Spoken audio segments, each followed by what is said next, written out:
bumili or kakabili mo pa lang ng gadget dito sa Kimstore? If yes, heto ang guide mo para sa aming warranty service. Dito sa Kimstore, we value you. Hindi kami gaya ng mga fly-by-night online sellers.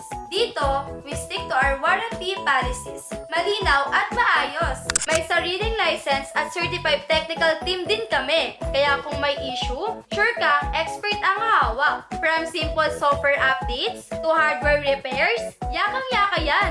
At ito pa ang mga dapat niyong tandaan pagdating sa aming warranty policies. Una, warranty starts on the day of purchase.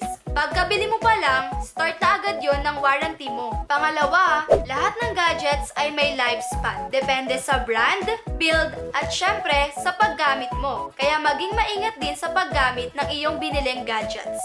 And sorry, no unit replacement dahil lang sa kulay o iba pala ang gusto mo. Huwag kang pabago-bago darling. Paalala rin, iba-iba ang warranty depende sa item. Kaya siguraduhin basahin kung ano ang nakasaad sa warranty slip ng gadget mo para alam mo kung ano ang sakop at gaano katagal ang coverage. At ito naman ang aming basis for our warranty. Una, wag niyong wawalain ang warranty slip.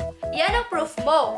Walang slip, walang warranty. Next, walang support para sa mga items na hindi galing sa Kimstore. At bakit mo naman ipapaayos ang gadget na hindi mo naman binili sa amin?